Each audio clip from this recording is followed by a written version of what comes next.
20장 1절부터 15절 말씀을 통해서 천년 왕국과 마지막 심판이라는 제목으로 하나님 말씀 증거하겠습니다. 요한계시록 강의 27번째 시간입니다.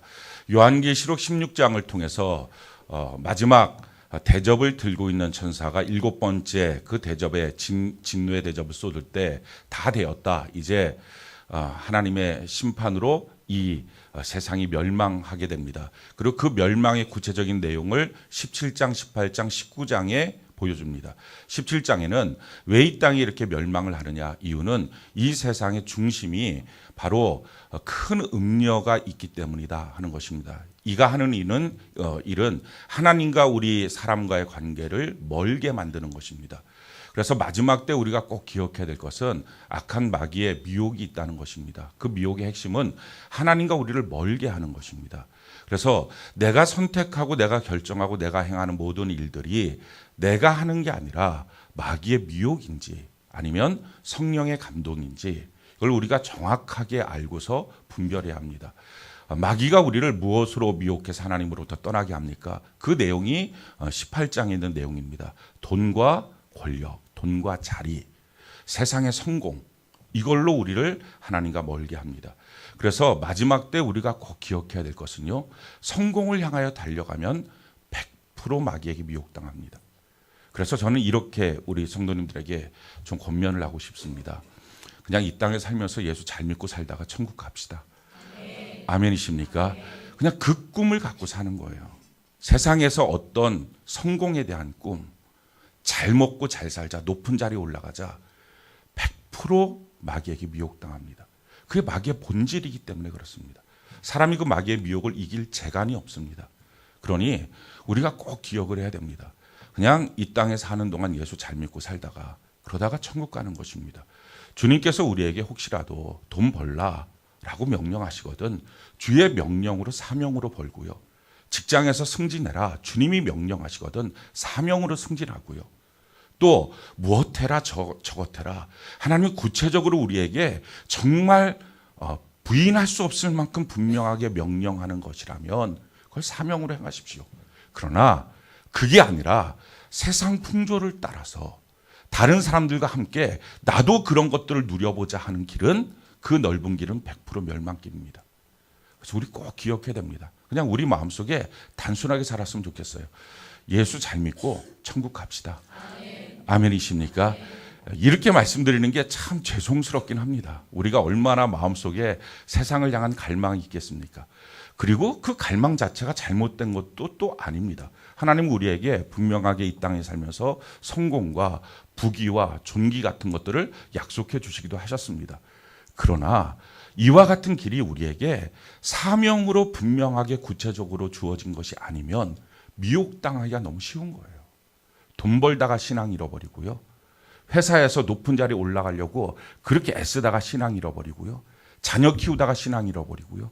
한두 명 보는 게 아닙니다. 그게 마지막 마귀의 역사예요. 그러니까 마귀의 역사가 어떻게 우리를 심판받게 합니까? 사고 팔고 먹고 마시고 시집 보내고 장가 보내고 이게 마귀 역사라는 거예요. 그래서 그것이 가장 중요한 일인 것처럼 우리로 착각하게 만들어서 우리가 하나님의 신부라고 하는 사실을 망각하고 살게 하는 것. 이게 마귀 역사입니다. 결코 잊지 말고 우리 이 땅에 있는 것들에 만족하지 말고 영원한 천국을 바라보고 사는 은혜가 있기를 바랍니다. 그래서 너무 세상 일을 열심히 하는 사람들은 사실은 위험합니다. 물론 이 말에 어폐가 있습니다. 세상 일을 주님의 분명한 부인할 수 없는 구체적인 명령으로 사명 때문에 하는 것, 이건 우리가 반드시 해야 될 일입니다. 근데 그것 말고 그냥 열심히 하는 것, 습관으로 열심히 하는 것, 뭐가 보여서 열심히 하는 것, 저기 가면 내가 뭔가 얻을 게 있어서 열심히 하는 것, 매우 위험합니다. 그냥 조금 덜 갖고 덜 올라가고 덜 먹고 그냥 그렇게 삽시다. 아멘. 꼭 당부드리는 거예요. 타락하지 말고 방탕하지 말고 우리가 끝까지 주의 길을 가는 은혜가 있기를 바랍니다. 그러면 안전합니다. 우리 신앙의 안전한 길을 걸어가는 귀한 역사가 꼭 있기를 바랍니다. 그래서 꼭 아내들이 해줘야 될 말이 있습니다. 남편에게 너무 돈 벌려고 애쓰지 마. 먹을 것과 있는 것이 있은즉 좋게. 그 말을 꼭 해주세요. 돈 벌려고 신앙 빼앗기지 말라고. 예배 빼앗기지 말라고. 그냥 먹는 것, 입는 것만 있으면 좋다고. 지금 여러분들 먹는 것, 입는 것 있잖아요. 오늘 혹시 아침, 점심, 저녁 한 끼도 먹지 못했다. 이런 분들 계십니까? 다 없을 거예요. 혹시 있어도 내일도 나는 못 먹는다. 이런 분들 혹시 있습니까? 이런 분들은 구제를 신청하셔야 합니다. 그럼 꼭 먹을 것을 줍니다. 입을 것은 물어보지도 않아요. 지금 다 입고 온 거예요, 지금. 이러면 충분해요. 봄철에는 뭔가 예쁜 그런 거 따지지 말고 그냥 입을 것, 먹을 것 이거 있으면 충분합니다. 그냥 우리 믿음으로 이 길을 그냥 주님 따라서 걸어가는 은혜가 있기를 바랍니다. 할렐루야. 우리 신앙생활이 그래서 마지막 때에 그 성에서 빨리 나와라. 거기 있으면 너 똑같이 심판받는다. 그러고서 19장에 가서는 그 심판의 광경을 다른 차원에서 보여줍니다. 하늘의 모습과 땅의 모습을 보여주죠. 하늘에서는 어린 양 예수님과 그 성도들이 혼인잔치를 벌리는 예수님의 결혼식의 모습이 보이고, 땅에서는 예수님이 대장이 되어서 전쟁을 치러서 다 땅에 있는 사람들 죽여버리는 그런 참혹한 광경이 나타나게 됩니다. 그러면서 우리에게 말씀하시는 거예요. 너는 신부야 라는 거예요. 여러분, 신부가 욕심 부리는 것처럼 참 그런 거 문제가 있는 거예요. 신부가 결혼식장에 가야지 땅을 사야 됩니다. 이러면 안 된다. 이게 성경에 나와 있는 말이에요. 신부가 결혼식장에 가야지 나는 소를 사서 오늘 운행을 해봐야 되겠어요. 새 차를 샀어요. 이거 좀 이렇게 되면 안 된다는 거예요. 이해가 되십니까? 이게 좀 제가 꾸며서 하는 말이 아니라 성경에 있는 말씀 그대로입니다. 그 신부면 신부 다 와야죠. 신부는 그냥 신랑으로 만족하는 것입니다. 보통 신랑이 아니고 예수님인데 우리 예수님으로 만족하는 은혜가 있기를 바랍니다. 자, 그래서 공중으로 우리가 다 올라가서 주님과 혼인 예식을 치릅니다.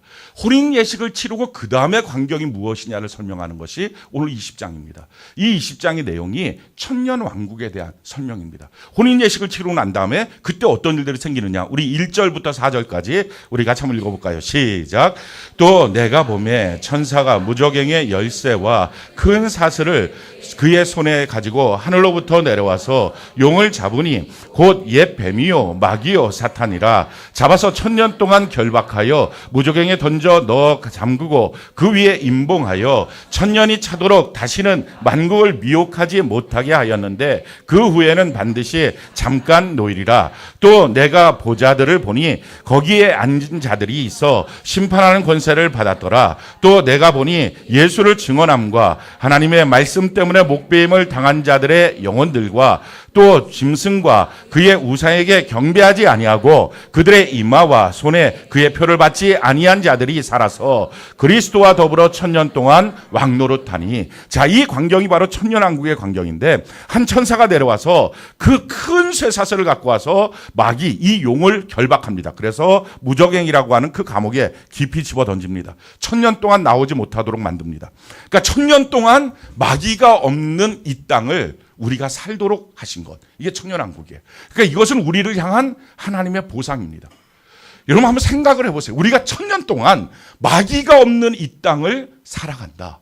누가 미혹하지 않아요. 유혹하지 않아요. 그러니까 미혹당하고 유혹당하고 의혹을 당해서 우리에게 도전하거나 괜히 와서 묻지마 살인을 하거나 욕을 하거나 그런 일이 하나도 없는 거예요. 이게 다 마귀 역사인데 그런 일이 하나도 없는 주님과 더불어 1000년 동안 왕노릇하는 이런 천년왕국이 이 땅에서 시작을 하게 되는 것입니다. 그럴 때 주님께서 기뻐하시는 자들이 누군지를 4절에 설명합니다. 두 종류의 사람인데요. 중간에 보니까 예수를 증언함과 하나님의 말씀 때문에 목배임을 당한 자들, 예수를 증언한 것, 전도하는 사람, 그리고 하나님의 말씀을 그대로 전파하는 사람. 그렇게 하다가 순교를 당하는, 그렇게 하다가 무엇인가 해코지를 당한 사람들, 그리고 또 한 종류의 사람이 뭐냐면은 짐승과 그의 우상에게 경배하지 아니하고 그들의 이마와 손에 그들의 표를 받지 않고, 그러니까 세상 사람과 완전히 다르게 다른 길로 걸어가는 사람, 요 두 종류의 사람들이 주님과 더불어 1000년 동안 왕노릇한다는 것입니다. 그러면 왕이 있으면 백성들이 있어야 되잖아요. 그럼 그 백성들은 누굴까요? 이것도 아니고 저것도 아닌 사람들이에요. 교회를 다니는데 이것도 아니고 저것도 아닌 사람. 세상에 있는데 이것도 아니고 저것도 아닌 사람. 그러니까 세상에 있는데 법 없이도 살 수 있는 사람.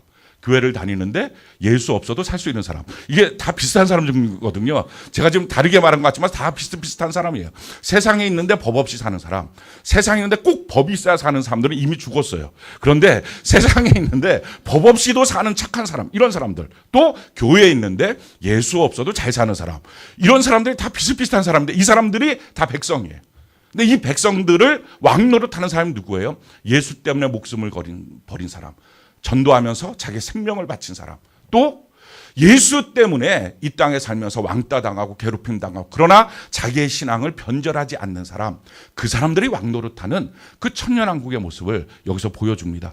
그들이 바로 뭐예요? 첫 번째 부활이라는 거예요. 자, 이들이 죽었던 사람도 있고 살아서 주님을 공중에서 영접한 사람도 있어요. 근데 그들은 다 살아서 공중에서 주님을 영접하고 내려와서 그들이 지금 천년왕국의 왕노릇하는 사람들이 되고 있는 것입니다. 그것이 5절, 6절에 지금 말씀합니다. 우리 5절, 6절 같이 한번 읽어볼까요? 시작. 그 나머지 죽은 자들은 그 천년이 차기까지 살지 못하더라. 이는 첫째 부활이라. 이 첫째 부활에 참여하는 자들은 복이 있고 거룩하도다. 둘째 사망이 그들을 다스리는 권세가 없고 도리어 그들이 하나님과 그리스도의 제사장이 되어 천년 동안 그리스도와 더불어 왕노릇하리라. 자, 이런 천년왕국의 시대가 있습니다. 우리가 이 말씀을 통해서 천국이라고 하는 걸 우리는 그냥 천국 이렇게 말하는데 성경은 세 단계의 천국이 있다는 것을 보여줍니다. 그러니까 우리가 이 사실을 좀 알아야 됩니다. 제일 첫 번째 천국이 낙원 천국입니다. 그래서 성경이 이렇게 말하죠. 누가복음 23장 42절 43절 우리 같이 한번 읽어볼까요? 시작. 이르되 예수여 당신의 나라에 임하실 때 나를 기억하소서 하니 예수께서 이르시되 내가 진실로 내게 이르노니 오늘 내가 나와 함께 낙원에 있으리라 하신다. 자, 예수님 옆에 있던 강도가 예수님 나는 주님의 나라에 갈 때 나를 좀 기억해 주십시오. 나는 죄가 많은 강도지만 예수님 죄 없으신데 죽으시는 겁니다. 신앙 고백을 합니다. 그랬더니 예수님이 하시는 말씀이 오늘 너가 나와 함께 낙원에 있을 거다. 그러니까 사람이 죽으면 낙원에 가는 거예요. 반대로 사람이 죽었는데 예수와 무관하게 죽거나 이 땅에 사는 동안 악한 일을 하다가 죽으면 어떻게 됩니까? 그것이 음부에 가는 것입니다. 이게 첫 번째 천국이에요. 그러니까 우리가 가서 이제 예배를 드리잖아요. 그 소천하시고 나면 예배를 드리면 예배 드리는 그 영혼은 다 낙원에 가 있는 것입니다. 그러니까 아담 이후에 지금까지 영원한 천국에 가 있는 사람은 아무도 없습니다. 다 지금 현재 낙원에 있는 거예요. 낙원에. 그리고 나머지 사람들은 다 지금 어디에 있는 거예요? 음부에 있는 것입니다. 그럼 낙원과 음부는 어떤 곳이냐? 이게 그냥 잠깐 들리는 곳이긴 하지만 굉장히 험악한 곳입니다.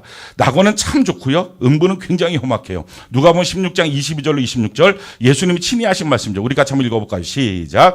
이에 그 거지가 죽어 천사들에게 받들려 아브라함의 품에 들어가서 부자도 죽어 장사되매 그가 음부에서 고통 중에 눈을 들어 멀리 아브라함과 그의 품에 있는 나사로를 보고 불러 이르되 아버지 아브라함이여 나를 궁휼히 여기사 나사로를 보내어 그 손가락 끝에 물을 찍어 내 혀를 서늘하게 하소서. 내가 이 불꽃 가운데서 괴로워하나이다. 아브라함이 이르되 예 너는 살았을 때 좋은 것을 받았고 나사로는 고난을 받았으니 이것을 기억하라. 이제 그는 여기서 위로를 받고 너는 괴로움을 받느니라. 그뿐 아니라 너희와 우리 사이에 큰 구렁텅이가 놓여 있어 여기서 너희에게 건너가고자 하되 갈 수 없고 거기서 우리에게 건너올 수도 없게 하였느니라. 자, 이게 음부와 낙원의 모습입니다. 낙원에는 아브라함의 품에 안겨서 위로와 안식이 있습니다. 근데 음부는 어떤 곳입니까? 손가락 끝에 물을 찍어서 내 혀를 서늘하게 하소서. 내가 지금 불꽃 가운데 괴로워하는 곳이 음부입니다. 그 음부와 낙원, 이 둘로 사람이 죽으면 둘 중에 한 군데로 갑니다. 중간에 아무데나 뭐 가 있는 건 아니에요. 이 천주교가 성경에도 없는 걸 만든 것이 바로 연옥입니다. 그래서 이 연옥에다가 사람이 가 있어서 여기서 이렇게 헌금 땡그랑 그 헌금함에 돈 떨어지는 소리가 나면 연옥에 있는 영이 하늘나라로 쭉 올라간다. 이래갖고 그거 면죄부 어마어마하게 파는 것입니다. 이게 성경에 없는 거라서 루터가 오직 성경으로 성도들이 성경만 보면 이런 미혹하는 영들에 빠지지 않는다. 그래서 종교개혁이 일어났던 것입니다. 그러니까 이게 연옥이라는 건 없는 거예요. 음부 아니면 낙원. 이게 첫 번째 천국입니다. 낙원 천국, 음부 지옥. 이렇게 되어 있는 거죠. 근데 이 사이의 내용을 보니까 이 고통스러운 곳인데 여기에 내용은 불꽃에 있습니다. 근데 영원한 지옥, 나중에 가게 되면 영원한 천국과 영원한 지옥이 있는데 영원한 지옥은 유황불입니다. 불이 달라요. 그거 아십니까? 그냥 불꽃은 겉을 태웁니다. 여러분 혹시 불에 딱 뒤어봤습니까? 아 뜨거 이거예요. 아 뜨거. 그런데 유황불은요, 아 뜨거가 아니에요. 불이 이렇게 유황이 파고 들어가요. 속을. 그래서 속에서 타요. 그러니까 아 뜨거도 못할 만큼 그게 영원히 타는 것. 그러니까 불의 종류가 달라요. 이게 음부와 영원한 지옥의 차이고요. 낙원과 영원한 천국의 차이도 또 21장, 22장 요한계시록 나와 있는 이 영원한 천국에 대해서 설명을 하고 있습니다. 그런데 이 내용을 보면 이 낙원과 음부는 서로 보인다라고 지금 성경은 기록하고 있어요. 영원한 천국과 영원한 지옥은 안 보입니다. 근데 낙원과 음부는 서로 보여요. 그러니까 사람이 죽고 나면 상대방이 어디에 있는지가 보이고요. 그 얼마나 고통스럽고 그 얼마나 위로와 안식을 받는지를 서로 볼 수 있습니다. 그래서 음부에 있는 자들의 유일한 소망이 뭐냐? 여기에 내가 아는 사람은 안 왔으면 좋겠다. 이게 부자를 통해서 지금 고백되고 있는 소망이에요. 누가복음 16장 27절로 31절 우리 같이 한번 읽어볼까요? 시작. 이르되 그러면 아버지여 구하노니 나사로를 내 아버지의 집에 보내소서. 내 형제 5이 있으니 그들에게 증언하게 하여 그들로 이 고통받는 곳에 오지 않게 하소서. 아브라함이 이르되 그들에게 모세와 선지자들이 있으니 그들에게로 들을지어다. 이르되 그렇지 아니하니이다. 아버지 아브라함이여 만일 죽은 자에게서 그들에게 가는 자가 있으면 회개하리이다. 이르되 모세와 선지자들에게 듣지 아니하면 비록 죽은 자 가운데서 살아나는 자가 있을지라도 권함을 받지 아니라 하였다 하시니라. 그러니까 여기 좀 안 오게 해주세요. 이게 유일한 소망이에요. 그런데 그러니까 좀 나사로를 보내서 그 사람이 좀 전도자가 되어서 죽은 자가 좀 살아나서 내가 봤다. 그 부자가 지금 어디 가니 내가 봤다. 라고 말하면 여기 안 올 겁니다. 내 형제들이. 지금 그렇게 말하는 겁니다. 근데 그 아브라함이 하는 말이 뭐냐면, 아니, 지금 그 땅에는 수많은 선지자들이 있어. 그리고 수많은 사람들이 성경을 갖고 그 땅이 어느 땅인지에 대해서 지금 음부가 어떻고 천국이 어떤지, 낙원 천국이 어떤지 이걸 다 가르쳐 주고 있어. 그래서 그 말을 지금 듣고 믿지 않는 자는 죽은 자가 살아 돌아가도 안 믿는 거야. 라는 것입니다. 지금 이 말이 무슨 말입니까? 저와 여러분들 살아있는 그리스도인들에게 이 땅에 있는 믿지 않는 사람들의 천국과 지옥에 대한 운명을 맡겼다는 거예요. 그들에게 들으라는 것입니다. 하나님이 천사를 보내거나 하나님이 성령을 보내거나 하나님께서 죽은 자를 다시 살려서 보내거나 이런 일은 없다는 것입니다. 성경이 있고 교회가 있고 지금 성도들이 있으니 그들에게 들으면 충분하다 하는 것입니다. 그래서 성경은 말하는 거예요. 여기 있는 성도들이 만약에 입을 딱 닫고 전하지 않으면 그들의 핏값을 내가 너한테 찾겠다는 것입니다. 핏값을 너한테 찾겠다는 말은 너가 예수 믿을 조건이 충분함에도 불구하고 너는 전도를 안 해서 너 옆에 반드시 믿어야 될 그 사람을 너가 침묵함으로 말하지 않아서 너도 그 사람처럼 지옥이야. 지금 그 얘기를 하는 거예요. 왜? 우리한테 그들의 운명을 맡겨놔서 그렇습니다. 그래서 사도 바울이 전도는 하면 좋고 안 하면 말지가 아니었다는 것을 분명히 이렇게 말하고 있어요. 고린도전서 9장 16절 우리 같이 한번 읽어볼까요? 시작. 내가 복음을 전할지라도 잘할 것이 없음은 내가 부득불 할 일을 함이라. 만일 복음을 전하지 아니하면 내게 화가 있을 것이로다. 그렇습니다. 우리가 복음을 증거하지 않는다면 우리에게는 화가 임한 어떤 화? 지옥행이에요. 그래서 예수 믿으면서 평생 사는 동안에 내가 교회생활 열심히 하고 신앙생활 열심히 하고 하나님의 말씀대로 살았다고 하지만 전도를 한 적이 한 번도 없다면 그 사람은 구원이 위험합니다. 왜? 우리에게 맡겨놔서 그래요. 지금. 그래서 반드시 복음을 증거해야 돼요. 근데 주변에 누구를 우리에게 맡겨놨는지 우리는 모르잖아요. 그러니까 때를 얻든지 못 얻든지 전하는 것입니다. 내가 스쳐 지나가는 누군가일 수도 있어요. 아주 친밀한 관계일 수도 있고요. 어느 때 잘 모르는데 길 가다가 마음속에 저 사람 예수 믿었으면 너무 좋겠다 하는 그 사람일 수도 있어요. 일면식도 없는 사람인데. 근데 어느 누군지 모르겠지만 내가 침묵하면 지옥 갈 사람이 있다는 거예요. 그것이 모든 성도들에게 준, 저와 여러분들에게 준 하나님의 사명입니다. 이 사명 감당해야 돼요. 그래서 성경이 우리에게 이렇게 말하죠. 고린도전서 1장 21절 우리 같이 한번 읽어볼까요? 시작. 하나님의 지혜에 있어서는 이 세상이 자기 지혜로 하나님을 알지 못함으로 하나님께서 전도에 미련한 것으로 믿는 자들을 구원하시기를 기뻐하셨도다. 아멘. 좀 조심스럽긴 하지만 이 음부에서 일어나는 일에 대해서 한 가지를 더 성경은 우리에게 내용을 설명을 합니다. 근데 이것이 성경 여러 곳에서 나와 있는 것이 아니라 딱 한 군데에서만 나와 있는 것이라서 이게 신학적으로 정립하기에는 매우 위험합니다. 그럼에도 불구하고 초대교회 성도들은 이걸 아주 굳건하게 믿고 있었어요. 그게 바로 뭐냐면은 음부가 있는데 왜 음부에서 하나님은 낙원이 보이게 하셨을까? 더 고통스럽게 하려고? 그러면 낙원에 있는 사람도 고통스럽지 않겠어요? 자기 형제 자매가 지금 거기서 있다면 그래서 막 손가락질하면서 왜 나한테 말하지 않았어? 왜 나를 여기 보내고? 전도 몇 번 했어. 아니야, 뭐 내가 듣도록 해야지 막 이렇게 하고 손가락질하고 막 여기다가 그냥 물 한 방울만 묻혀달라고 막 이렇게 발발 떨고 있으면 그게 우리 낙원이겠어요? 생각을 해보세요. 낙원에서 음부를 봤는데 아는 사람이 하나도 없어야 낙원이지. 아는 사람이 숱하게 많은 거 거기 봐. 그러니까 쓸데없는 인간관계 만들지 말아요. 전도하려고 하는 게 아니면 괜히 알려고 하지 말고요. 그러니까 거기 너무 많으면 이게 낙원이 아닌 거죠. 마찬가지로 음부는 아니 낙원이 그렇게 보이는 곳이면 하나님이 이렇게 잔인하신 분이었나? 그게 아니에요.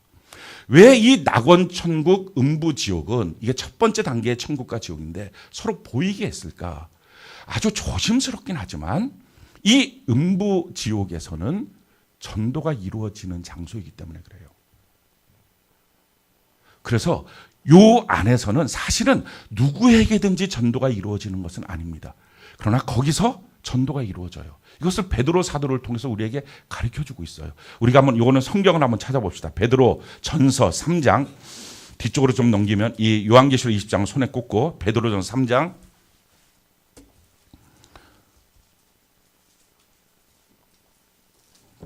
19절 20절 베드로전서 3장 19절 20절 우리 같이 한번 한 목소리 한번 읽어봅시다. 베드로전서 3장 19절 20절 같이 한 목소리 시작. 그가 또한 영으로 가서 옥에 있는 영들에게 선포하시니라. 그들은 전에 노아의 날 방주를 준비할 동안 하나님이 오래 참고 기다리실 때에 복종하지 아니하던 자들이라. 구원을 얻은 자가 몇 명뿐이니 겨우 8명이라. 아멘. 우리가 갖고 있는 궁금증 중에 한 가지는 이런 것입니다. 노아의 전도를 듣고서 방주에 들어올 수 있는 사람은 노아가 평생 다닐 수 있는 공간 안에서만 가능했을 것입니다. 그럼 노아가 살던 그 공간 말고 지금 여기는 우리나라는 어떻게 될 것이고 아메리카 인디언들은 어떻게 될 것이냐 하는 거예요. 그럼 복음도 못 듣고 다 온통 다 심판을 받았으니 이들은 다 억울할 것 아니냐.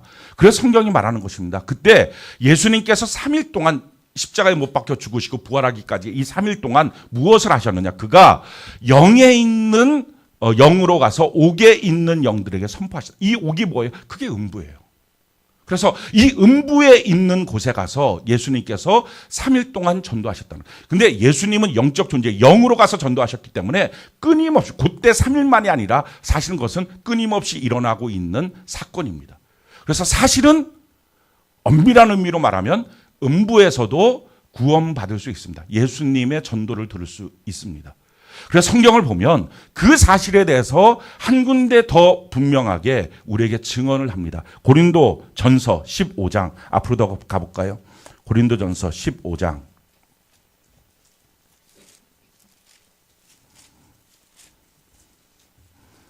29절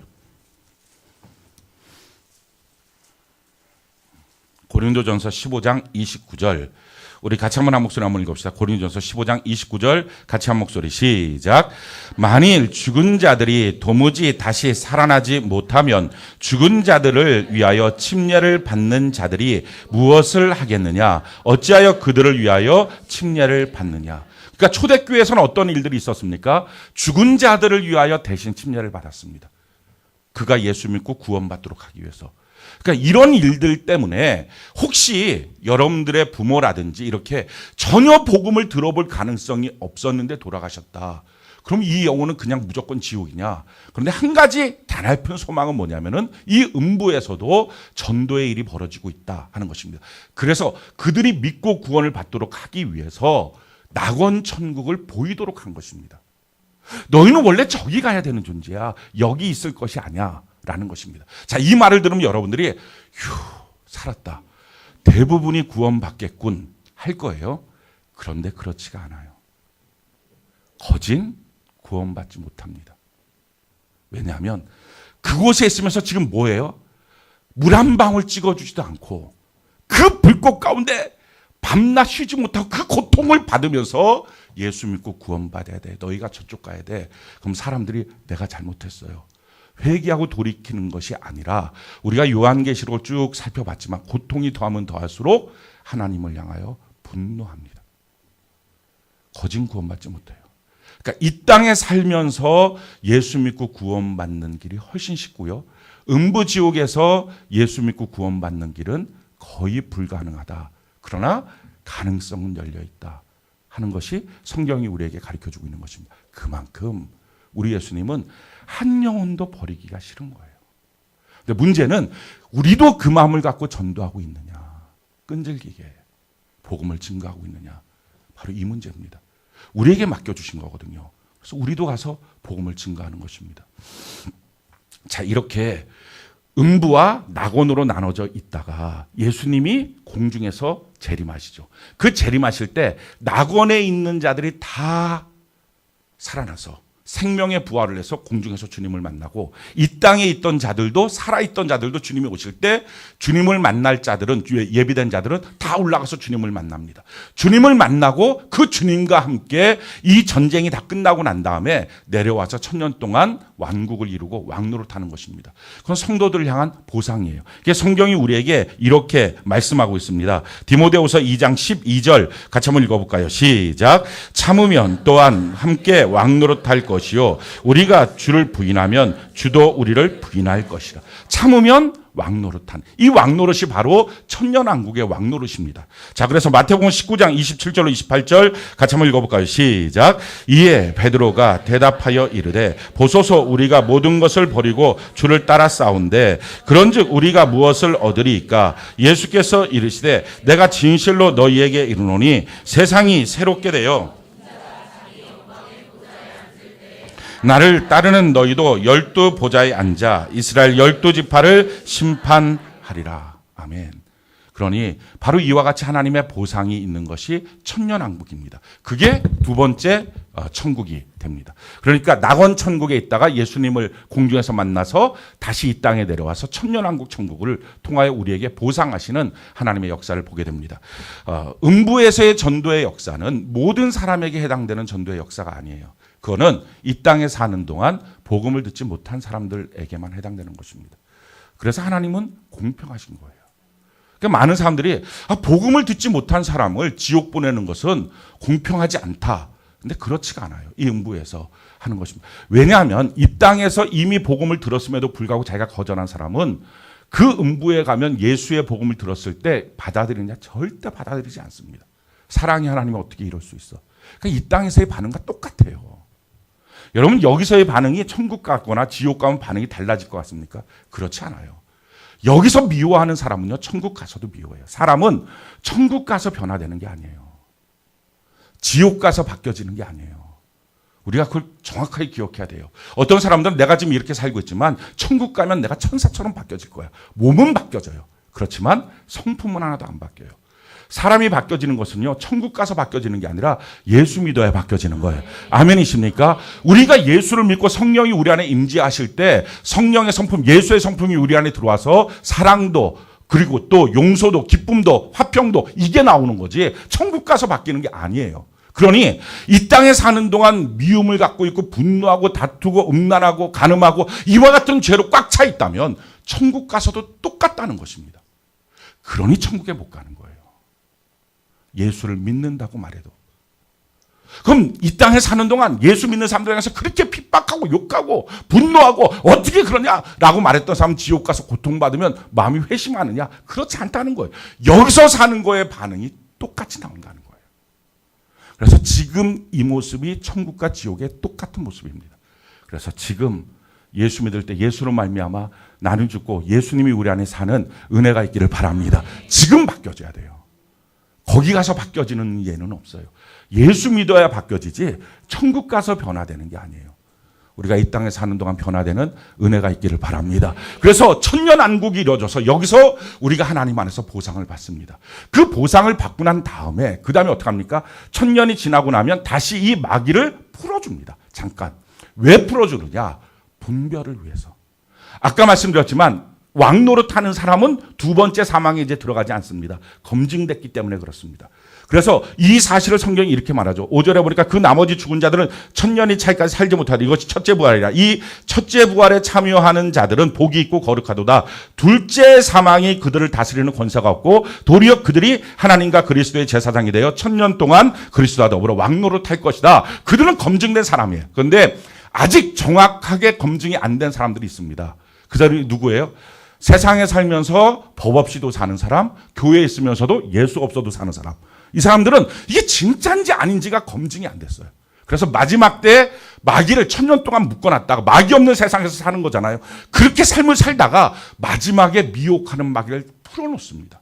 그럼 이 마귀가 다니면서 사람들의 마음속에 온통 미혹을 합니다. 어떻게 미혹을 하느냐? 하나님 없는 우리 세상을 만들자. 이렇게 해요. 그래서 위에 있는 권위 다 무너뜨리고 우리 세상을 만들자.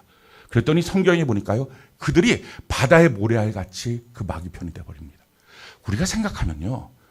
천년왕국 동안에 주님이 왕노릇하는 이 땅에 살면 야 주님 계셔야 살지. 이럴 것 같아요. 마귀는 정말 못된 거 따라갈 수가 없어. 이럴 것 같아요. 지옥 가면 근데 낙원이 보이면 나 천국 갈 거야. 이럴 것 같아요. 그런데 지금 그 마음이 그 마음이라니까요. 사랑하는 성도 여러분, 지금 안 바뀌면 그때도 안 바뀌어요. 그날 가서 내가 뭔가 좀 불시험이 오면 바뀌어지려니 그런 거 없어요. 어떤 사람 자기가 성령의 충만함을 받으면 방언을 하면 바뀌어지려니 그런 거 없어요. 지금 안 바뀌면 그때도 똑같아요. 지금 예수 믿으면서 안 바뀌면 그날도 똑같은 거예요. 그러니까 그날도 결국은 그렇게 사는 거예요. 그래서 어떻게 합니까? 7절부터 10절까지 우리 같이 한번 읽어볼까요? 7절부터 10절까지 같이 한 목소리 시작. 천년이 참에 사탄이 그 옥에서 놓여 나와서 땅의 사방 백성 곧 곡과 마곡을 미혹하여 모아 싸움을 붙이리니 그 수가 바다의 모래 같으리라. 그들이 지면에 널리 퍼져 성도들의 진과 사랑하시는 성을 두름에 하늘에서 불이 내려와 그들을 태워버리고 또 그들을 미혹하는 마귀가 불과 유황못에 던져지니 거기는 그 짐승과 거짓 선지자도 있어 세세토록 밤낮 괴로움을 받을. 이것이 세 번째 지옥, 영원한 지옥이에요. 거기에 이제 끌려가서 세세토록 그 유황못에서 밤낮 쉬지 못하고 괴로움을 당하는 것입니다. 거기에 이 마귀도 있고요. 짐승도 있고요. 거짓 선지자도 있어서 그 안에서 다 고통을 받게 되는 것입니다. 마귀는 개가천선이 안 돼요. 귀신은 개가천선이 안 돼요. 그러니 절대로 속지 마십시오. 하나님께서 사랑을 해주면 마귀도 바뀌어질 거라고 천사로. 그런 예는 없어요. 그러니 성경이 이렇게 말합니다. 누군가 이단에 빠져 있거들랑 한두 번 권면하고 그래도 듣지 않으면 다시는 상종하지 말라. 왜? 한 번 마음이 부패하고 나면 돌이키기가 어려운 거예요. 그래서 사는 동안 마음 지키지 않으면 안 됩니다. 이게 잘 안 바뀌어요. 우리가 생각할 때는 주님이 어떻게 좀 만져주면 성령이 임하시면 환란이 좀 오면 그러면 정신 차리고 아니에요. 더 엉망진창돼요. 마귀 천년 동안 묶어놓고 옥에 가다 놓으면 이게 개가천선 아니냐? 마귀는 마귀예요. 귀신은 귀신이고요. 거기 있던 사람들 예수님의 통치를 받았던 천년 동안의 삶에 대해서 거기 있던 사람들이 다 예수님을 대적합니다. 그게 사람의 마음이에요. 복 받으면 사람이 변할 것 같아요? 천년 동안 예수님이 왕노릇하는 나라에서 얼마나 멋진 삶을 살았을까요? 얼마나 마귀가 없는 그 세상에서 행복한 삶을 살았을까요? 복 받으면 사람이 바뀌어져요? 안 바뀌어져요. 그러니 여러분들 절대 착각하지 마십시오. 내가 돈만 생기면 신앙생활 잘할 것 같아. 내가 좀 뭐만 가지면 신앙생활 잘할 것 같아. 이것만 해결되면 신앙생활 잘할 것 같아. 그런 예는 없어요. 지금 마음 안 바뀌면 거기도 똑같아요.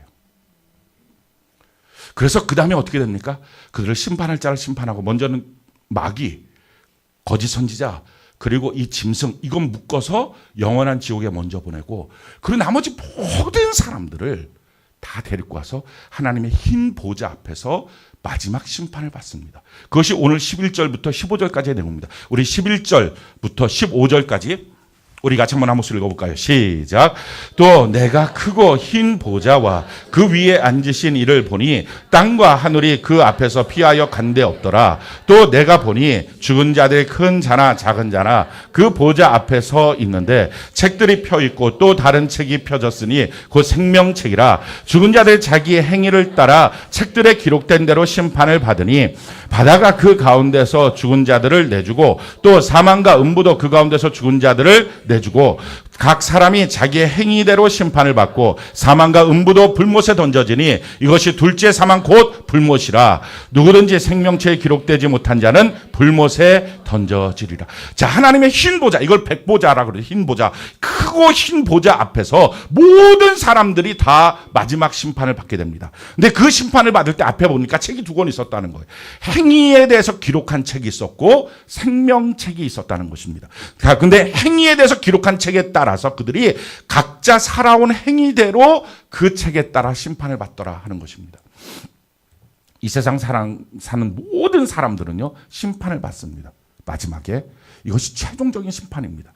음부와 낙원으로 갈라졌던 것은 예수 믿냐 안 믿냐 이걸로 갈라지는 거예요. 그러고 나서 마지막에 와서 이 세 번째 단계의 영원한 천국과 영원한 지옥으로 들어갈 때는 그들의 행위가 무엇이었느냐에 따라서 심판을 받습니다. 그래서 그들의 심판은 차등이 있습니다. 그래서 지옥은 다 똑같은 지옥이 아니에요. 차등이 있는 지옥이에요. 행위에 따라서. 그러면 그 행위에 대한 기준이 뭐냐? 그게 말씀이에요. 그게 성경이에요. 그래서 성경이 그렇게 중요한 거예요. 성경이 우리에게 이렇게 말씀합니다. 요한복음 12장 48절 우리 같이 한번 읽어볼까요? 시작. 나를 저버리고 내 말을 받지 아니하는 자를 심판할 리가 있으니 곧 내가 한 그 말이 마지막 날에 그를 심판하리라. 하나님의 말씀이 마지막 날 심판합니다. 그러니 하나님의 말씀에서 어긋났던 모든 게 죄가 됩니다. 하나님은 우리의 생각도 아시고 마음도 아신다는 거예요. 내가 행한 것도 아시고 아무도 모르는 곳에 은밀하게 행했던 것도 다 아신다는 것입니다. 그러니 그 하나님의 우리를 행위에 따라서 심판하시는 그 심판에 걸리지 않을 사람이 누가 있겠냐는 거예요. 하나님의 말씀이 그대로 이게 심판의 근거거든요. 이대로 심판이에요. 그럼 여기에 안 걸릴 사람이 누가 있겠냐는 거예요. 그래서 다 지옥이에요. 그런데 유일하게 여기에 걸리지 않도록 자기가 행위가 있지만 그 행위로부터 지워지고 벗어나서 새롭게 기록되어 있는 곳이 있는데 그게 바로 생명책입니다. 그 생명책에 기록된 자만이 구원을 받는 거예요. 행위로는 다 지옥 가는 거죠. 근데 생명책에 기록된 거예요. 그래서 15절 우리 같이 한번 읽어볼까요? 15절 같이 한 목소리 시작. 누구든지 생명책에 기록되지 못한 자는 불못에 던져지더라. 아멘. 생명책에 기록돼야만 벗어날 수 있는 거예요. 그러니까 아무리 착하게 살았던 사람들, 아까 얘기했던 세상에 있으면서 법 없이 살았던 사람들, 이 사람들도 다 결국은 지옥에, 영원한 지옥에 들어갈 수밖에 없는 이유는 그들의 행위로, 그들의 생각으로, 그들이 갖고 있던 어떤 마음속의 꿈, 뭐 이런 모든 것들이 다 말씀 안에 걸리면 지옥이에요. 그 행위대로 심판을 받는 것입니다. 자, 그러면 생명책에 기록되는 자만이 불못에 안 들어가요. 그게 마지막 부분이에요. 그럼 생명책에 기록되는 비결이 뭐냐? 성경은 이것을 이렇게 우리에게 설명을 합니다. 요한복음 3장 16절 같이 한번 읽어볼까요? 시작.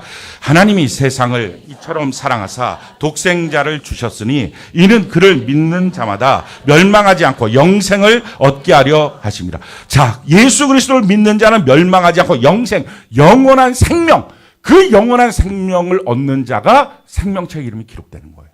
그래서 예수 믿는 자가 들어가는 것입니다.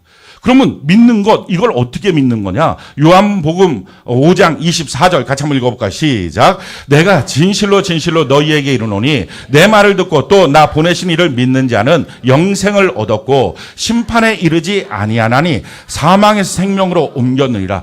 예수 그리스도의 말씀을 듣고 그를 믿는 자는 영생을 얻어서 생명책에 기록돼서 심판에 이르지 않는다. 그러니까 하나님의 행위에 대한 심판에 이르지 않고 그래서 사망에서 생명으로 옮겨지는 것이다 라는 것입니다.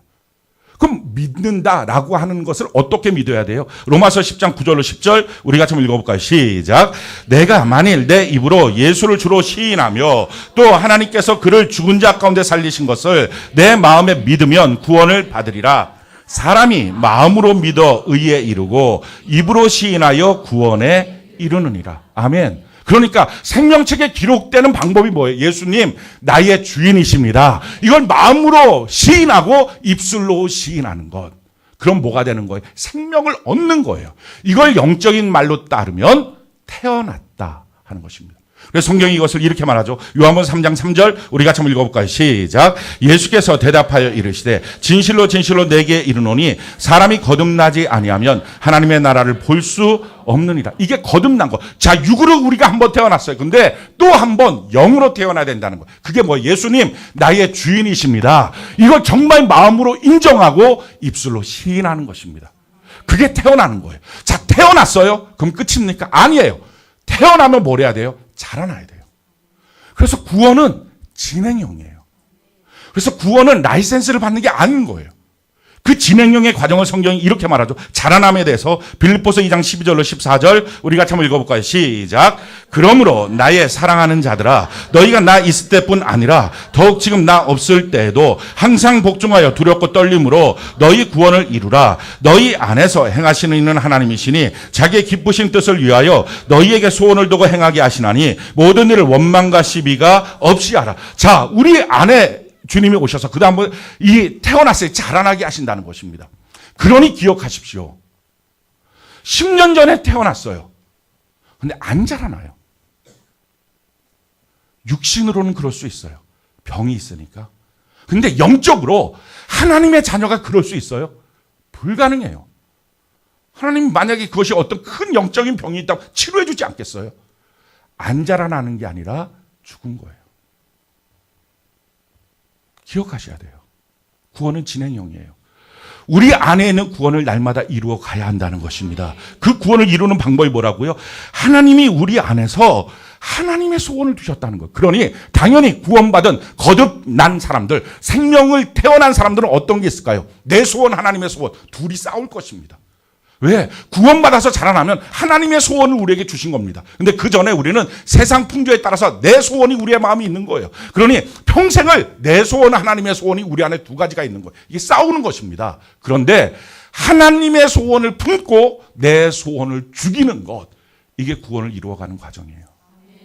그래서 내 소원대로 살아가면 영원히 망하는 거예요.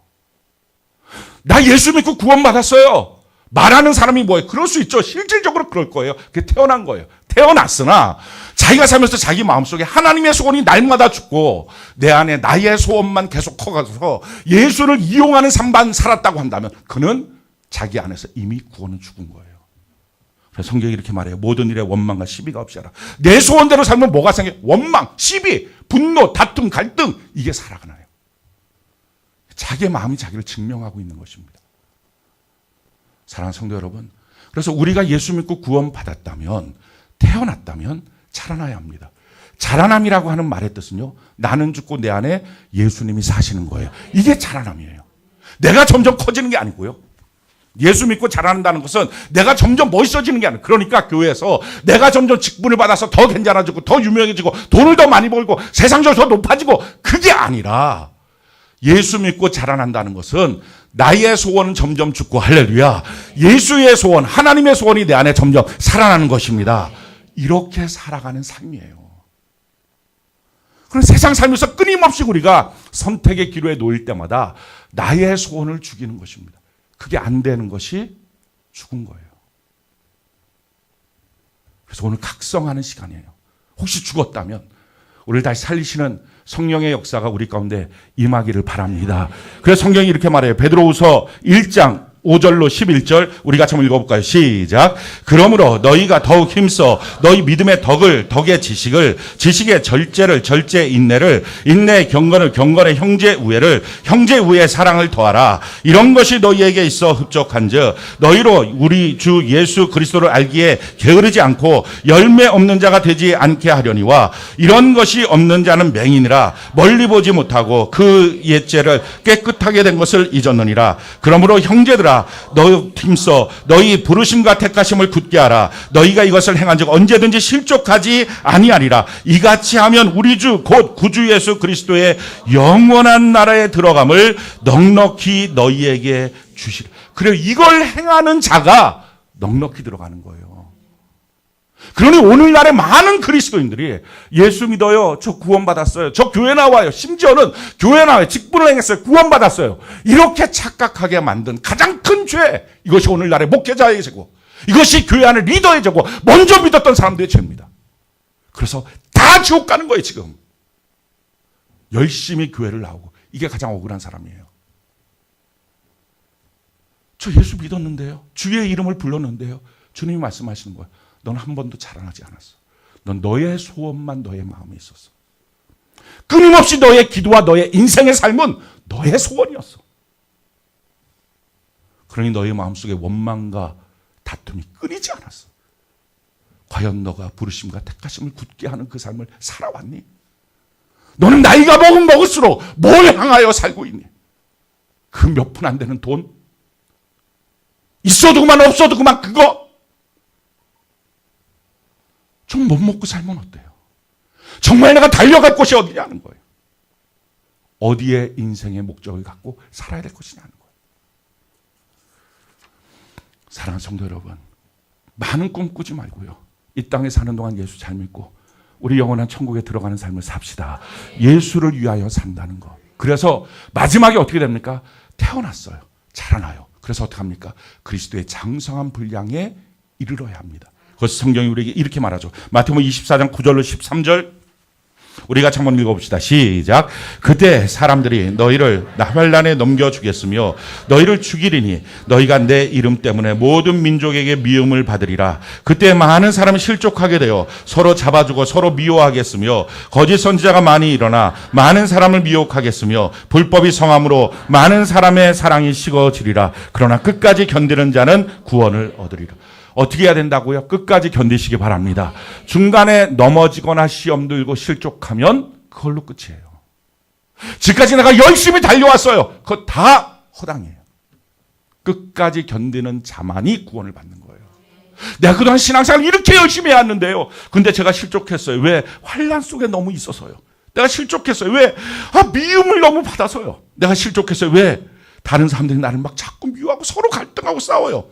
내가 실족했어요. 목사님들 중에 참 안 좋은 목사님들이 있었어요. 거짓 선지자들 때문에 내가 미혹을 받았어요. 내가 실족했어요. 왜? 불법이 너무 많아요. 심지어 교회 안에서도 불법이 많아요. 그래서 내가 주님을 향한, 교회를 향한 사랑이 식어졌어요. 그 모든 핑계와 함께 지옥 가는 거예요. 그것이 다 있어도 너는 천국 가야 된다. 할렐루야.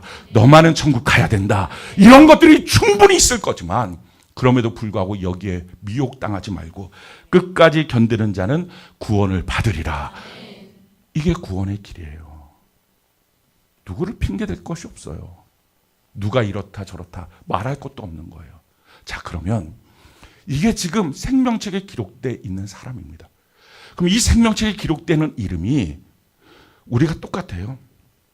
주민등록증에 태어나면 호적을 넣어요. 그럼 호적에 우리의 이름이 들어갑니다. 그러다 죽어요. 그럼 사망신고를 하잖아요. 그러면 어떻게 돼요? 호적에서 이름이 빠져요. 그 너무 상식 아닙니까? 그 너무 상식이에요. 생명책이 있어요. 생명책에 우리가 예수 믿고 구원을 받으면 생명을 얻으면 이름이 기록돼요. 호적 등본에 들어간 것처럼. 근데 그러다가 이 사람이 병들어 죽었어요. 끝까지 못 견디고 죽었어요. 그럼 호적에서 이름이 빠져요. 그게 없는 거예요. 그래서 끊임없이 기도했던 게 뭐예요? 하나님, 나를 생명책에서 지워지지 않게 하옵소서. 이 기도가 누구의 기도였어요? 다윗의 기도였어요. 밧세바의 범죄 사건 이후에 그렇게 몸부림치면서 그가 기도했던 것, 하나님 내가 벌 받는 거 그거 없애달라고 기도한 적 없어요. 충분히 받아도 된다 그랬어요. 내가 죄를 진 거니까. 근데 하나님 한 가지 소원이 있어요. 내 이름을 생명책에서 지우지 말아주세요. 이 기도였어요. 이게 회개예요. 회개는 나의 죄에 대해서 받아야 될 값에 대해서 면책을 해주세요. 그래서 내가 좀 당해야 될 이 고난을 좀 없애주세요. 그게 아니라, 그래서 죄 짓고 회개하고 죄 짓고 회개하고, 그래서 죄에 대해서 익숙한 인생으로 사는 게 아니라, 죄를 지면 죄에 대한 벌을 받을 만한 게 있겠죠. 그러나 하나님은 한참 경감시켜서 죽이지 않는 거예요. 죄에 대한 삭은 사망인데. 그런데 우리의 기도는 뭐예요? 하나님, 내 이름을 이 생명책의 기록에서 지우지 않게 해주세요. 흐려지지 않게 해주세요. 왜? 죄가 쌓이다 보면 하나님과의 관계가 멀어져서 그리스도 안에서 자라남이 안 되는 거예요. 끝까지 인내가 안 되는 거예요. 이 핑계 저 핑계 되고. 사랑하는 성도 여러분, 여러분들의 마음속에 지금 하나님과의 거리가 멀어지거나 이 핑계 저 핑계를 대면서 왜 저 사람은 저래? 아, 나보다 먼저 믿었는데 저 사람은 왜 저 모양이야? 하고 신앙이 흔들립니까? 큰일 납니다. 만약에 혹시라도 그런 미혹의 형들이 여러분들 도전하거든 끊어버리고 누가 어찌됐든 상관없이 주님 나는 끝까지 인내하겠습니다 라고 결단하는 이 밤이 되기를 예수님 이름으로 축복합니다.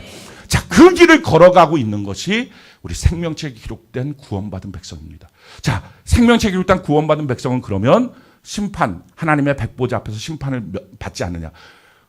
행위에 따른 처벌의 심판은 받지 않습니다. 그런데 심판을 받는 게 있어요. 그게 뭐냐면은 보상에 대한 상급의 심판을 받습니다.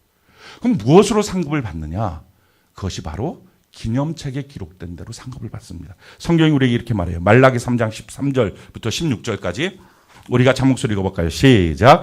여호와가 이르노라 너희가 완악한 말로 나를 대적하고도 이르기를 우리가 무슨 말로 주를 대적하였나이까 하는도다. 이는 너희가 말하기를 하나님을 섬기는 것이 헛되니 만군의 여호와 앞에서 그 명령을 지키며 슬프게 행하는 것이 무엇이 유익하리요. 지금 우리는 교만한 자가 복되다 하며 악을 행하는 자가 번성하며 하나님을 시험하는 자가 화를 면한다 하노라 함이라. 그때 여호와를 경외하는 자들이 피차에 말하며 여호와께서 그것을 분명히 들으시고 여호와를 경외하는 자와 그 이름을 존중히 여기는 자를 위하여 여호와 앞에 있는 기념책에 기록하셨니. 자, 기념책이라는 책이 있다는 거예요. 이거는 뭐냐면은 생명책에 기록된 사람들 안에서 하나님의 말씀을 지킨 것들에 대해서 하나님이 이름을 써준 거예요. 이 사람이 다른 사람들 하나님을 그대로 섬기는 거 싫다고 할 때도 이 사람 하나님 섬겼어. 하나님을 향해서 투덜투덜 욕하는 사람들 사이에서도 하나님을 시인하고 기뻐하고 좋아했어. 난 하나님께 감사해. 이렇게 해서 이걸 하나님이 다 기록해 놓으셨다가 마지막 날에 행위에 대한 책으로 예수 믿지 않는 사람들 처벌받고요. 우리는 생명책에 기록되어 있어서 그 생명으로 쭉 달려갔던 우리에 대해서는 기념책을 펼치고 생명책에 우리의 이름이 있는지 없는지를 보시고 있구나. 그러면 행위에 대한 책에서는 우리의 이름이 없는 거예요. 있구나. 그러면 기념책에 뭐가 있나 보시고 그 기념책에 있는 내용대로 마지막 날에 우리에게 하나님은 보상하여 주십니다. 그래서 지옥이 차등이 있는 것처럼 행위대로의 차등의 심판을 받는 것처럼 천국도 차등이 있습니다. 영원한 계급사회예요. 천국은. 성경의 것을 우리에게 이렇게 말합니다. 고린도전서 15장 40절로 41절 우리 같이 한번 읽어볼까요? 시작. 하늘에 속한 형체도 있고 땅에 속한 형체도 있으냐 하늘에 속한 것의 영광이 따로 있고 땅에 속한 것의 영광이 따로 있으니 해의 영광이 다르고 달의 영광이 다르며 별의 영광도 다른데 별과 별의 영광이 다르도다. 마지막 날 하나님께서 우리를 해같이 달같이 별같이 존귀한 존재처럼 우리를 상을 주시면서 그러면서 그 영광이 다 다르다 라고 지금 말씀하고 있는 것입니다. 우리가 그래서 하늘나라에 올라가게 되었을 때 주님으로부터 그 백보자 앞에서 너는 이런 상을 받아야지. 너는 이런 상을 받아야지. 하나님의 말씀을 따라서 지킨 대로 우리에게 상을 주시는 것입니다. 저도 여러분들 이 상을 받는 은혜가 있기를 바랍니다. 그래서 사도 바울 같이 그렇게 고상한 학문을 접했던 그도 하늘나라 3층 천을 보고 난 다음에 그가 말합니다. 하나님의 부르심의 상을 향하여 내가 오늘도 달려간다. 그 상을 받는 것이 얼마나 존귀한 일인지. 그걸 위해서 내가 오늘도 달려간다. 성경은 그렇게 말하고 있습니다. 지금 여러분들이 받아야 될 상들이 지금 무엇이 기록되어 있을까요? 기념책에 무엇이 기록되어 있을까요? 그러니까 우리가 두 가지 신경 써야 돼요. 한 가지는 행위의 책에 기록이 안 되는 이 생명책에 우리가 예수님 나의 주인이십니다. 마음으로 믿고 입술로 시인해서 그 안에 있고 그 다음에 끊임없이 나는 죽고 내 소원은 죽고 예수님의 소원이 내 안에 살도록 해서 그 부르심과 택하심을 굳게 하면서 달려가고 주변이 뭐가 있든지 상관없이 나는 끝까지 주를 향한 믿음을 지키겠습니다 하고 주변 따라 흔들리지 않고 끝까지 가는 이 신앙생활 속에서 내가 서 있는 것을 점검하는 것. 또 한 가지는 그런 과정 속에 하나님의 말씀을 내가 지켜가는 것을 점검하는 것입니다. 그중에 한 가지 예를 성경이 이렇게 들고 있어요. 다니엘 12장 3절 우리 같이 한번 읽어볼까요? 시작. 지혜 있는 자는 궁창의 빛과 같이 빛날 것이요 많은 사람을 옳은 대로 돌아오게 한 자는 별과 같이 영원토록 빛나리라. 아멘. 지혜 있는 사람, 하나님의 지혜를 갖고 분별할 수 있었던 사람. 이건 아니야, 이건 맞아. 그래서 누군가에게서 그러면 안 돼, 그거 아니야 라고 분별해줬던 사람은 궁창의 빛처럼 빛날 것이고, 하늘나라에서 많은 사람들을 옳은 대로 돌아오게 한 사람, 전도하고 구령의 열정을 갖고 했던 사람들은 별과 같이 영원토록 빛나리라. 이렇게 성경은 그렇게 각자의 모습을 나타냅니다. 그래서 고린도전서 15장 58절 같이 한번 읽어볼까요? 시작.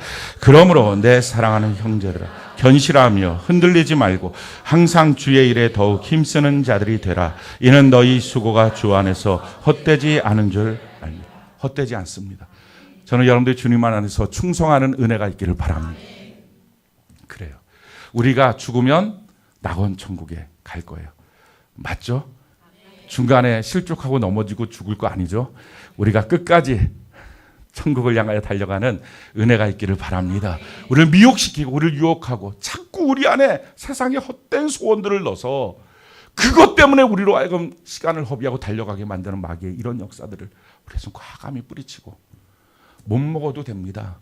못 살아도 됩니다. 성경 그대로 입을 옷과 먹을 양식만 있으면 됩니다. 나는 주님만 바라보겠습니다. 이 믿음 갖고 사는 거예요.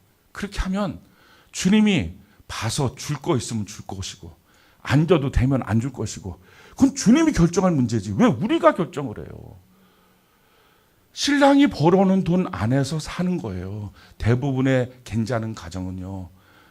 그렇잖아요. 요즘에야 다 투잡 뛰고 쓰리잡 뛰고 뭐 남편 아내 다 뛰고 막 그렇게 하긴 하지만 옛날에는 다 어떻게 했어요? 신랑이 벌어오는 돈 안에서 살았어요. 그 벌어오는 돈이 얼마든지 그 돈 안에서 생활의 규모를 살았다고요. 우리 생활의 규모를 우리가 결정하는 게 아니에요. 주님이 결정하는 거예요. 주님이 벌어오시는 만큼 사는 거예요. 아멘이십니까? 풍요하신 주님, 부자인 주님. 그러니 나는 주님 안에서 마음껏 쓰고 나머지 뒷감당은 주님이 해주시고. 잘 안 통해요. 제가 해보니까 안 통해요. 그냥 마음껏 빚을 낼 수 있을 만큼 최대한 내서 쓰고 그렇게 했더니 쓸 때는 무지 좋았는데 빚에 눌려서 살 수가 이 성전 전체가 지금 이게 건물로 보이십니까? 저는 이게 빚으로 보이는 거예요 지금. 이래갖고 난 주님 앞에 끊임없이 말하는 주님 이게 내 집입니까? 주님의 집 아닙니까? 막 그렇게 열심히 하고 있어요. 그런데 주님이 하시는 말씀은 언제든지 동일했어요. 내가 지었냐 너가 지었지. 사랑하는 성도 여러분, 그러니 그냥 그거를 자기 안에서 주시는 만큼 그렇게 사는 그걸 주님을 인정하는 거예요. 내 신랑 되신 예수님을 인정하는 거예요. 더 넘지도 말고 그 안에 주신 것을 누리고 그 안에 씨와 양식이 있으니까 그걸 갖고 살아가는 것입니다. 세상에 욕심내지 맙시다. 세상에서 무엇인가 더 가지려고 애쓰지 마십시오. 그래서 부자 안 되잖아요. 지금 그렇잖아요. 뭐 대단하게 부자 되신 분 있으면 예배 끝나고 꼭 저를 만나요. 비품원금 내라 그럴 거예요. 그러니까 이게 그렇게 해서 부자가 안 돼요. 우리가 살아왔던 삶이 지금. 우리가 막 꿈꾼다고 돈이 뚝뚝 떨어지냐고요. 주님이 주시는 분량 안에서 그거 갖고 감사하고 만족하고 주님이 주시는 사람 안에서 그거 만족하고 감사하고 이 훈련을 해야 천국 가서도 되잖아요. 그거 욕심으로 사는 사람은 천국 가서 땅 장사하고 막 그냥 가고서 이거를 강 하나 어디다가 팔아먹고 봉이 김선달처럼 이렇게 이 짓 하다가 지옥에 떨어질 줄 누가 알겠어요. 그러니 우리 그러지 말고 욕심 부리지 말고 주님 안에 살아갑시다. 그래서 가장 중요한 게 뭐예요? 이 땅에 사는 동안 우리의 구원을 항상 점검하고요. 하나님의 말씀을 친밀하게 여기고 하나님의 말씀 안에 사는 것입니다. 성경이 우리에게 이렇게 말합니다. 디모데후서 3장 15절로 17절 우리 같이 한번 읽어볼까요? 시작. 또 어려서부터 성경을 알았나니 성경은 능히 너로 하여금 그리스도 예수 안에 있는 믿음으로 말미암아 구원에 이르는 지혜가 있게 하느니라. 모든 성경은 하나님의 감동으로 된 것으로 교훈과 책망과 바르게 함과 의로 교육하기에 유익하니 이는 하나님의 사람으로 온전하게 하며 모든 선한 일을 행할 능력을 갖추게 하려. 하나님의 말씀으로 살아가는 삶, 이것이 가장 복된 것입니다. 근데 이 하나님의 말씀으로 살아가기 위해서 꼭 필요한 것이 있습니다. 이 원칙을 좀 알아야 돼요. 우리가 공적 예배가 있고요. 또 개인 예배인 큐티 예배가 있어요. 삶의 예배가 있어요. 이 세 가지는 각각 떨어진 예배가 아니에요. 취사 선택하라고 세 가지가 있는 게 아닙니다. 취향대로 얻으라, 이게 아니에요. 예를 들어서 어떤 사람이 만약에 예배는, 공적 예배는 하나도 안 드려요. 큐티도 하나도 안 해요. 그러면서 나는 삶의 예배로 주님 앞에 영광 돌릴 거야. 열심히 살아요. 자기가 아는 한 안에서 사랑하자, 미워하지 말자, 용서하자, 이러면서 사는 거예요. 그게 하나님의 뜻일까요? 아니에요. 그게 누구예요? 아까 얘기했던 세상에서 법 없이 사는 사람이에요. 그렇게 살면 나중에 뭐가 되는 거예요? 괜히 마귀한테 부안해동하다가 같이 걸려 넘어가는 거예요. 그러니까 항상 우리는 말씀을 따라 살아야 됩니다. 그 기초가 뭡니까?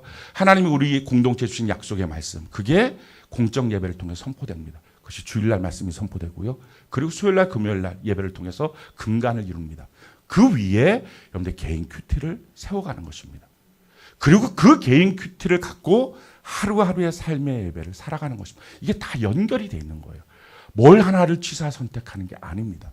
성경이 우리에게 이렇게 다시 구체적으로 말하고 있어요. 사도행전 17장 11절 우리 같이 한번 읽어볼까요? 시작. 베레아에 있는 사람들은 데살로니가에 있는 사람들보다 더 너그러워서 간절한 마음으로 말씀을 받고 이것이 그러한가 하여 날마다 성경을 상고함으로. 그러니까 제일 처음에 어떻게 했어요? 하나님의 말씀을 받았어요. 간절하게. 저는 여러분들이 예배 시간 간절하게 받기를 바라요. 그래서 말씀으로 사는 삶의 첫 번째 방해물이 뭘까요? 예배에 빠지는 것, 예배 시간에 조는 것, 예배 때 망상 있는 것. 이게 다 동일한 마귀 역사예요. 자기가 지금 이와 같은 마귀 역사에 있다면 각성해야 돼. 깨달아야 돼. 마귀가 나한테 오는구나. 그러면 이 마귀 역사가 있을 때 사람들은 항상 자기 나름대로의 또 다른 탈출구를 만듭니다. 이 신앙의 탈출구는 옳은 게 아니거든요. 신앙은 하나님이 주시는 대로만 가야 되는데 자기 나름대로 탈출구를 만들어요. 그 탈출구가 뭐예요? 나는 그래도 신앙생활 하면서 뭐 배운 지식들, 성경 공부한 거, 그런 거, 그거 몇 가지 갖고서 또 신앙생활 하겠다 그러고, 큐티했던 거 몇 가지 갖고 신앙생활 하겠다 그러고, 그건 아니에요. 그게 말씀을 자의적으로 따르는 삶이에요. 그리고 위험해요. 그 삶을 뭐라 그래요? 교회 안에서 예수 없어도 충분한 삶이에요. 그게 아까 있었던 그런 종류의 사람들입니다. 그러니까 거기에 속하면 안 돼요. 하나님의 원리 가운데 들어서 간절한 마음으로 말씀을 받고, 이게 첫 번째예요. 저는 그래서 예배 시간에 신부의 입장으로 참여하기를 바라고, 참여했으면 정신이 말똥말똥해서, 성령으로 말똥말똥해서 하나님의 말씀을 깨어 듣기를 바랍니다. 제가 육체적으로 피곤해서, 일이 많아서요. 아니에요. 절대 속지 마세요. 예배 시간에 하나님의 말씀은 영적인 겁니다. 그럼 영적인 거면 육의 피곤함이 영적인 말씀을 못 듣게 할 것 같습니까? 그럴 수가 없어요. 제가 그건 경험을 했어요. 제가 중국 선교를 가서 중국에 있는 처속교회, 그러니까 지학교회에 있는 리더들을 모아서 강의를 했던 적이 있어요. 아침부터 밤까지 강의를 했습니다. 그들은 12시간 동안 서서 기차를 타고 내몽고에서부터 그 하얼빈까지 오신 분들이에요. 그렇게 와갖고서 하루 종일 잠도 못 잔 거예요. 그렇게 피곤해서 딱 앉아 있는 거예요. 그런데 처음부터 끝까지 그냥 아침부터 저녁까지 제가 중간에 그만 쉬자 그랬어요. 뭐 설교를 해도 이게 전 설교하는 거 길게 하는 거 좋아하는데도 불구하고 이게 제가 못 따라가는 거예요. 그러니까 그만 좀 쉬자고. 그랬더니 쉬면 어떡하냐고. 여기까지 어떻게 왔는데 막. 그러면서 그냥 막 쉬지도 못하게 화장실도 못 가게 붙잡아놓고 완전히 말씀 노예, 설교 노예 이렇게 붙잡아갖고 그냥 거기를 가고서 그렇게 한 거예요. 눈 말똥말똥. 졸리다고요? 영적인 부분이라니까요. 근데 그렇게 말씀을 증거하다가 제가 너무 쉬고 싶어서 통성기도 하자고. 그건 또 허락을 하더라고요. 내가 쉬면 안 돼. 통성기도 하자고. 막 죽게 손을, 통성기도 열심히 하고. 근데 공안이 딱 들어온 거예요. 중국 공안이. 거기서 잡혔으면 그 사람들은 다 처형이에요. 저는 끌려가서 벌금 내고 두들겨 맞고 나와야 돼요. 너무 신기했어요. 그 처속교회니까, 삼작교회가 아니니까, 그건 100% 걸리는 건데, 공안이 와서 문을 딱 열고, 그러니까 사시나무 떨듯이 그 안내했던 그 사람이 떨고 있는 거예요. 다 걸렸으니까. 근데 공안의 문을 열더니 여러분 막 통성기도 하고 막 난리가 났거든요. 거기서. 여기 아무도 없는데 누가 신고를 한 거야? 하고 간 거예요. 문 닫고. 성령께서 역사하시는 거예요. 아멘이십니까? 그러니 우리의 예배 자리를 하나님이 지켜주지 않겠냐는 거예요. 전 여러분들 예배드려 나오는 길에 추격자가 없도록 만들어 주시게 될 줄 믿습니다. 그 예배 시간 내가 영적으로 깨어 있느냐? 아니면 언제부터 예배가 흔들렸고 언제부터 예배 시간에 졸기 시작했느냐? 다른 말로 말할까? 언제부터 마귀가 여러분들 마음속에 들어가는 것을 허용하고 살았습니까? 그러니 그 마귀가 자기가 알고 있는 자기의 모든 범주에서 장난치는 거예요. 정신 똑바로 차려야 돼요. 그리고 나서 경청하고 그 말씀을 듣고 간절히 받아서 그 다음에 어떻게 했다고요? 하나님의 말씀을 정말 그 말씀이니 내가 이 말씀대로 살아야 되는데 어떻게 살까 하고 간절하게 그 말씀을 받고 날마다 그 말씀을 상고한 거예요. 그래서 성경을 읽으면서 어떻게 적용할까? 그게 개인 예배 큐티예요. 그러니까 개인 예배 큐티는 공적 예배에 제한받는 거예요. 그렇게 한 그 말씀을 갖고 하루 종일 사는 거예요. 이게 삶의 예배예요. 이렇게 날마다 구원을 이루면서 내 욕심을 제거하고 하나님의 소원을 이루어가는 우리 모두가 되기를 바랍니다. 두 번째는요. 성령의 감동을 계속적으로 있어야 됩니다. 성령의 감동을 소멸하지 마시기 바랍니다. 자기가 고집 부리면요. 또 화내고 이 화가 오래가면 성령의 감동이 소멸합니다. 성령의 감동이 소멸하지 않도록 성경이 이렇게 말합니다. 에베소서 4장 30절 우리 같이 한번 읽어볼까요? 시작. 하나님의 성령을 근심하게 하지 말라. 그 안에서 너희가 구원의 날까지 인치심을 받았느니라. 아멘. 구원의 그날까지 나를 도장 찍어주신 분이 성령이에요. 따라서 성령 하나님을 사모하는 은혜가 있기를 바랍니다. 항상 정말 주문처럼 성령님 오늘도 나를 붙들어 주세요. 성령 없이 나는 오늘 못 살아요. 성령님 내게 임재하여 주세요. 날 다스려 주세요. 주여 성령으로 보게 하여 주세요. 말하게 하여 주세요. 듣게 하여 주세요. 성령으로 충만함을 주시옵소서. 이걸 해야 돼요. 성령이 싫어하는 일을 하지 말고요. 세 번째, 하나님은요 우리를 이끌기 위해서 영적인 리더를 세워주셨어요. 그 영적인 리더가 여러분들에게 셀장들이고요. 팀장들입니다. 교사들입니다. 그들이 무엇을 합니까? 히브리서 13장 17절 우리 같이 한번 읽어볼까요? 시작. 너희를 인도하는 자들에게 순종하라. 복종하라. 그들은 너희 영혼을 위하여 경성하기를 자신들이 청산할 자인 것 같이 하느니라. 그들로 하여금 즐거움으로 이것을 하게 하고 근심으로 하게 하지 말라. 그렇지 않으면 너희에게 유익이 없느니라. 모든 영적인 리더의 공통점이 있어요. 무엇인가 자기가 맡고 있는 성도들에게 문제가 생기면 다 자기 죄 같아요. 저한테도 저의 셀이 있잖아요. 아시나요? 저의 셀이 여러분들이 소칭 말하고는 셀장들이에요. 남녀 청년 셀장들. 그분들이 저의 셀원들이고 제가 그분들의 셀장이에요. 만만치가 않아. 이분들이 기도 많이 해야 돼 진짜. 만만치가 않아. 뭐 하루 걸러 한 명씩 속삭이는데 이게 뭐 어떻게 감당은 안 돼. 근데 사실 속삭이는 게 그냥 일반 성도 리더일 때 속삭이는 것과 평신도 사역자가 돼서 속삭이는 것은요. 속삭이는 게 아닌 건데 속삭는 거예요. 기대치가 있으니까. 여러분들이 신앙생활을 열심히 해서 여러분들이 가정 안에서 영적인 리더가 됐어요.